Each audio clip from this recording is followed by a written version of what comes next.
have such sights to show you.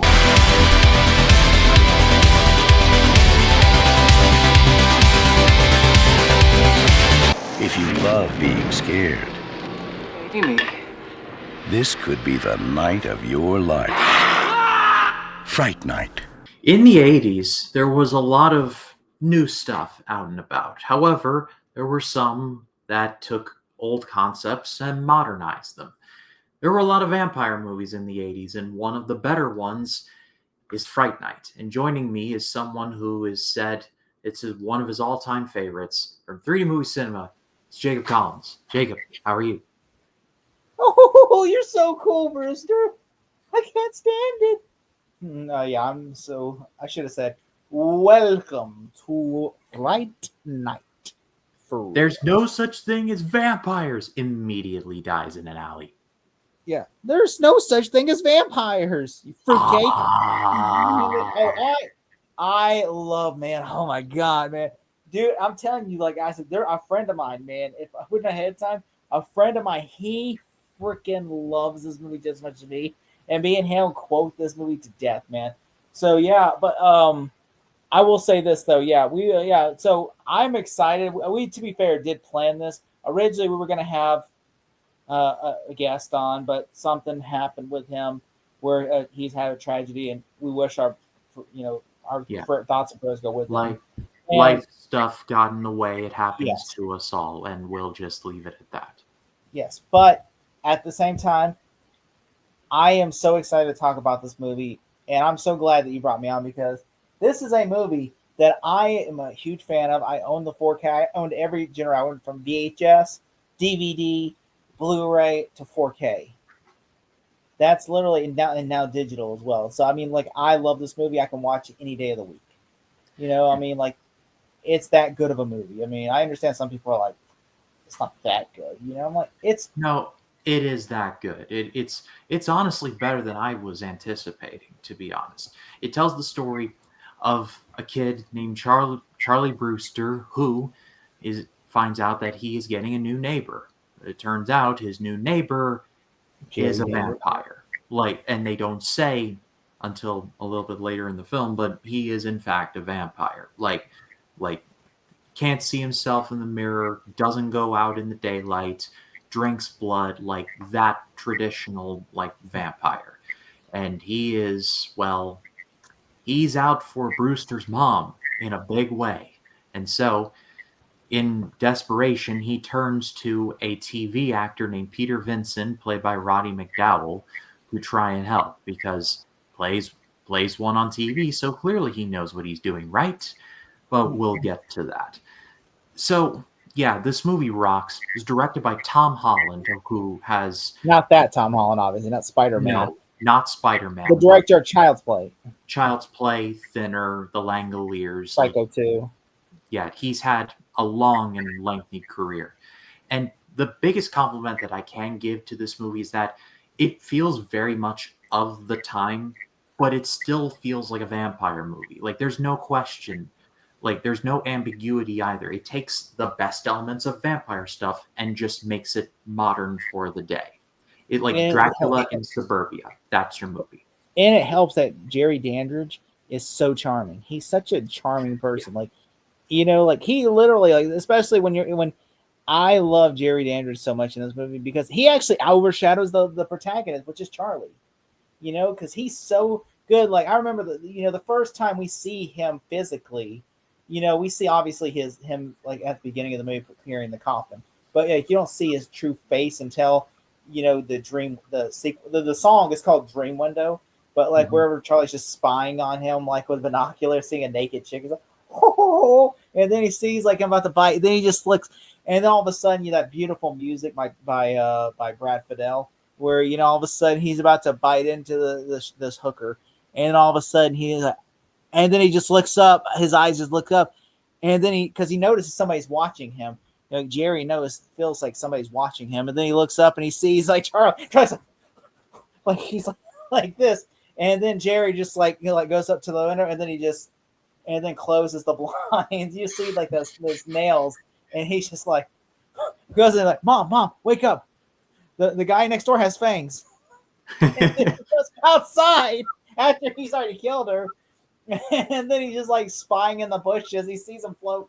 And then the mom like just almost kills them both because you're like, Charlie, where you at? And then they look and they're like, because Jerry just eats an apple, the apple, and then just like, he forgot something. He throws it. Obviously, you could tell the way that it goes in the hand. It's not. That's like, like a puppet hand. It's not. Like, Yeah. And so basically, like they see the mom, and then all of a sudden Jerry just looks around and you can tell he smells them, and then he's like throws the apple, and then he walks and Charlie runs, and then Billy's just like walks and like, you want me to take care of them? And he's like, no. And which I love. What I love about this movie is I don't see Jerry as the villain.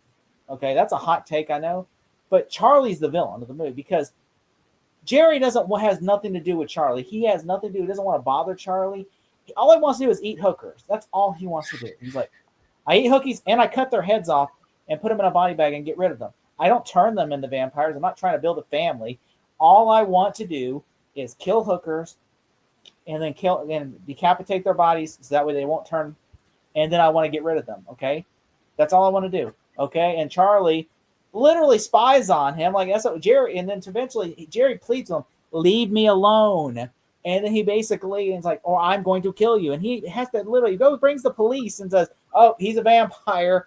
And eventually he then fucks up his hand to where but Jerry has no choice. Like, I'm going to kill you now because you won't leave me alone. Just leave me alone. That's all I'm asking. He tells him, "I'm not going to come after you. I promise. You are nothing to me. I'm going to forget about you the next day. But if you keep fucking with me, I am going to kill you and your mother." Yeah, he's a simple guy. He just wants a simple life. That's all he wants. Yeah. And it's not Charlie's the reason like all this shit unfolds. Like Amy, he wouldn't have went after Amy. He wouldn't have went after Ed. He would have literally left them alone. It's like all this shit is Charlie's fault in the movie because he's putting his nose because he's so bored with his life. He's just like, oh, this guy is the next door neighbor. Oh no. And everything, and it's just like, Charlie, leave him alone. That's all you have to do is leave him alone. Like that was your one job. Like he asked you. I guarantee you, there's a scene that I love. Like after, like, because he brings the police there, and then he brings the police, and then the police don't believe him, obviously, because he's literally tells them they're vampires rather than I think they're serial killers. Like most people say they're serial killers. Let's go check the body. I saw them put the bodies in the basement. That would be a better excuse. Which I really wish they would have brought him down the basement because he has his coffin's hidden. So even if the police would have went down there, they wouldn't have found nothing. Yeah. But I think Charlie's saying, you're afraid to find Jerry Dandridge down there sleeping the sleep of the undead. Then they're like, what the hell are you talking about? What the hell are you talking about? Which I honestly, the funniest part though, he then of course after like he realized the cop says, if you ever, I'm gonna put you in jail forever. And then of course he literally he realizes like not Jerry, but Billy Cole, his roommate, walks outside, and then you could tell he's like smiling. He's like, what's he smiling for? He looks at his clock, and he's like, oh my God, it's almost time. And then like when he gets home and boards his window up, then his mom is like sitting there having a Bloody Mary with Jerry. And I'm like, that is like, he's like, oh my God, you let him in the house? He's like, what? She goes, I invited him over for a drink. What? I invited him over. He said, what's the matter, Charlie? He goes, afraid. He says, afraid I wouldn't come over without being invited. Now that your mother has kindly invited me over, I might drop by quite a bit. In fact, anytime I feel like it. With your mother's kind permission, of course. And she goes, oh, Jerry, anytime. And he's like, see you, Charlie, soon. I was like, oh, that's a threat. He's like, I would be so scared. He's like, As Collins has so eloquently put it, Chris Sarandon really is the highlight of the movie. To me, he will always be Jack Skellington from A Nightmare Before Christmas. I believe it will be almost horrible yet. And he was also the prince in Princess Bride. His list of credits is just endless. But here, he is really great. And also, one more name I wanted to throw out is Roddy McDowall, who he's great as Peter Benson. I loved him in the original Planet of the Apes movies, not Rise, Dawn, and War, though those are great. But even in the doldrums of the original Planet of the Apes movies, how crazy and weird some of those got, Roddy McDowall was the best part. He acted for decades. His last role was A Bug's Life in 1998, just like a couple months before he died. But up until then, he was in everything. He was in John Ford movies. He was in, like I said, Planet of the Apes. He was in the original Overboard and Cleopatra. He was everywhere. And here, Yeah. he's basically the Peter Cushing of the movie. Like, he plays a vampire hunter on TV. He's pretty much broke. Like his show gets He canceled. gets fired, in fact, just because of low ratings. Like, Yeah. But Charlie has no other option, but he has to go to him, and he's like, "I'm sorry, I can't help you. Like you need professional help." But he sees Jerry's non-reflection in his makeup mirror, and he's like, "Oh no!" And there's there's no music, there's no like big like a like nothing like that. It's like a, and then he realizes, I'm like, "Oh, this kid was telling the truth. Like we're in deep shit now." Yeah. Which one thing I do like, which I do like, one of my favorite sequences in the movie is when they're in the club and he's calling Peter Vincent. And Peter's like, after Evil Ed attacks him, and then he puts a cross. And that, by the way, that effects was so well done. Where Evil Ed, you see his face, and he's like, oh, and his eyes, he looks so demonic looking. He goes, "What have you done to me?" He goes back, "The master will kill you for this. The knife pain my fast slowly, oh so slowly." And I just remember Charlie's. I love the whole dance sequence, because if you watch that scene where Jerry's in the club seducing Amy, every song, it fits the seduction of Amy, where she basically is giving in, like the song "Gotta Give It Up." Like her hair even changes. Like she has like that, to like a frizzle hair look, because she's giving in to his temptation, and then eventually she falls into his love trance. And I think that's one thing I like about this movie, is that she falls in, like, and then when he kisses her, I love that sequence when he's like, "You filthy son," he catches the claw, he catches the punch, and he goes, "What's the matter, Charlie? You shouldn't lose your temper." Isn't play with, "Well, you can't kill me." He goes, "I don't want to kill you. I want you to bring in Peter Vincent." "Yes, you too. You ever want to see Amy again alive?" And then the security guard takes him, the two big security guards take Charlie and Amy away and says, "She's mine. You want chicken, man? You go someplace else. Out of my way." He goes, "Move me then." And then Jerry just goes, he's like, "Neon!" And then he goes and picks Leon up by his throat and throws him across the room. Yeah, this movie gets brutal at points, and to your point, the effects are just really great. There's a lot of practical effects here, and they all just crush. Like, the part that got me was like Charlie's friend who dies and gets like repossessed as a vampire. Like, he's like the dinner is in the oven. Like that part's great. And then he turned into a werewolf, and then he and Peter Vincent fight. And then the strangest thing is that, like, one of my favorite parts of this movie is when he dies. Like when he gets speared and he dies, but you just see like the suffering of like him dying and just reverting back to his human self. And then just like the staking is not just like a you're done. Like, no, it's like, it's emotional. You're seeing someone that Charlie cared for die in a excruciatingly painful way. Mm-hmm. Which that's what everyone always says. Like, anyone, even the people that just think the movie's okay, they say that the visual of the practical effects in it are amazing. Agreed. And then, of course, like it kind of goes into another movie I'm going to cover later on this month called Near Dark, where it's like the sunlight is treated just as much an element of the movie as like anything else, because the sunlight, like, it burns, like the cross, it burns. So there's like, it's not easy, but there are ways to kill a vampire. You just have to be crafty and creative enough in order to do it. One thing I do like, though, like, besides obviously when Jerry takes Amy and he bites her on the neck, I love that. By the way, that song that he bites her to in the mirror, I like that. He bites her to. It's called "Come to Me." That is like they played that in Fright Night 1 and 2, and it's him and his wife, the composer Brad Fiddle. Him and his wife composed this one and the second one, and basically, there is a version that he sings in, where he says like "Come to me," but they only use the instrumental version in this movie because Tom Holland liked the instrumental version. He didn't like them speaking. He says it should be like, only people should be speaking is Jerry and Amy. They should not. Which I do like that he has a painting of her, and he's just like, because he's been so old. Like, he's so old, and I like how he tells her she was someone I knew a long time ago. Meaning, you could tell between the lines, like, I wanted to turn her, but I loved her too much, and she did not want to become what I was. So I didn't. I gave her that choice, and she didn't want that choice. But now I'm not going to make that same mistake twice because I'm going to turn you into her. Like he was like, which is not personal. He's like, it's not personal. It's just because Charlie's at the fault, because if Charlie wouldn't do all this, then I really wouldn't have. I would have just let you all walk away, and I would have cried.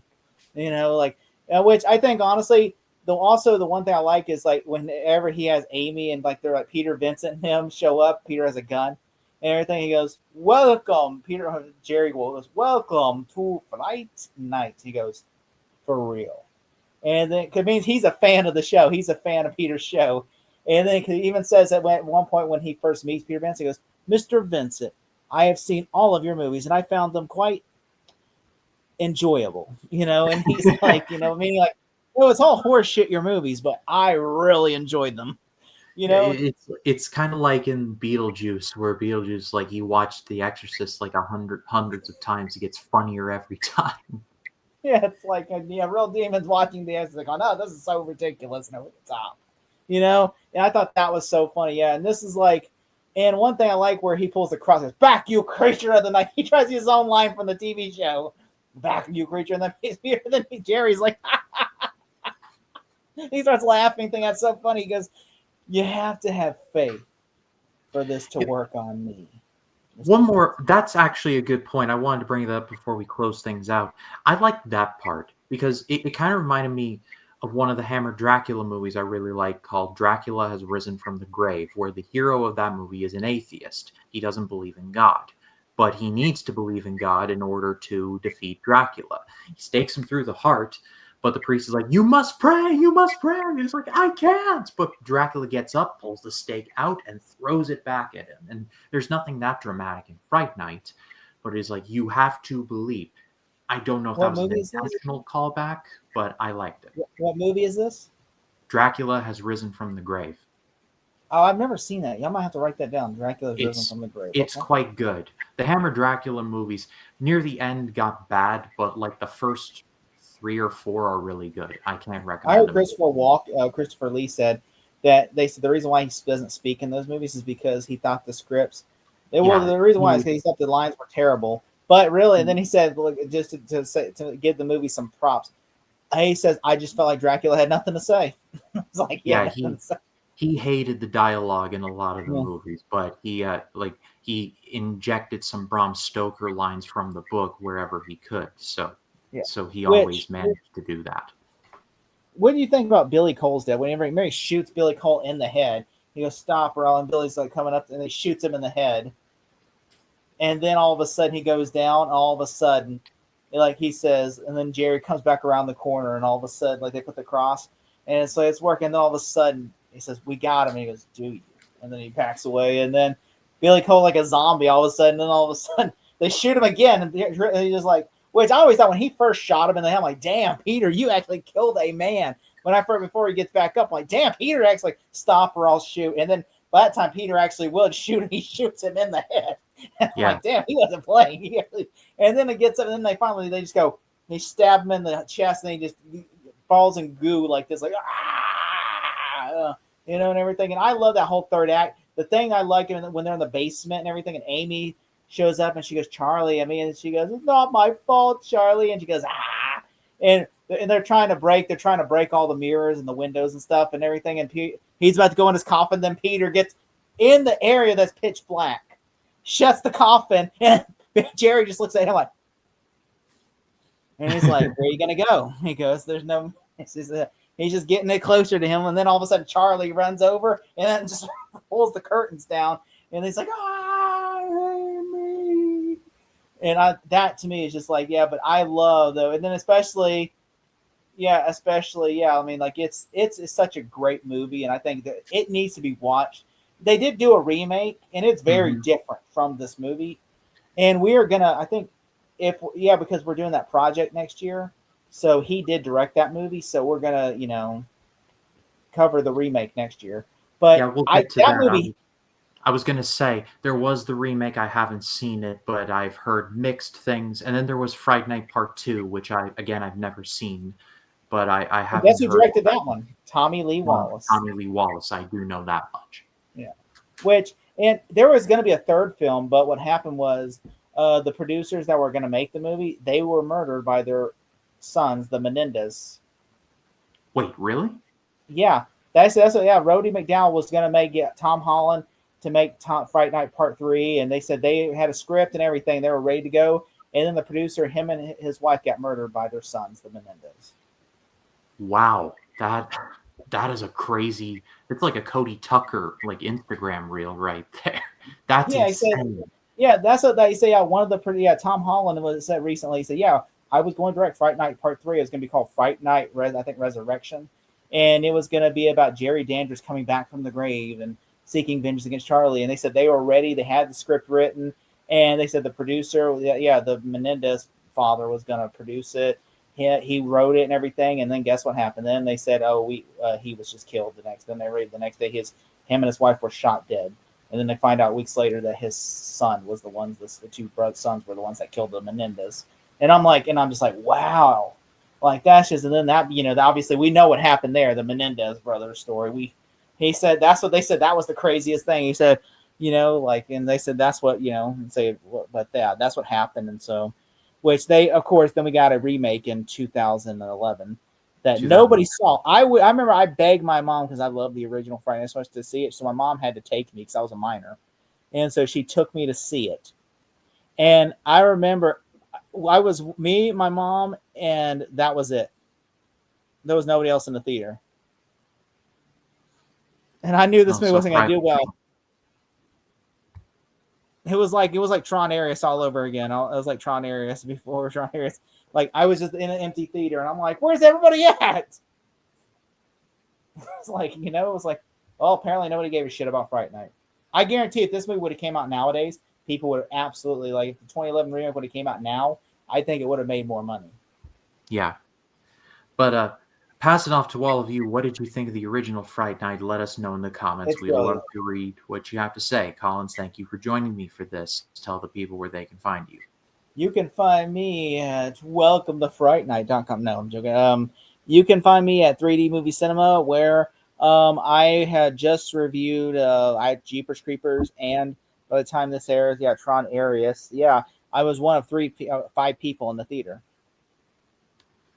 Yep, all the links will be down below. ScaryMania 6 continues on, and we'll be taking a look at a very weird movie that might as well just be renamed Attack of the Greek Yogurt. It's called The Stuff.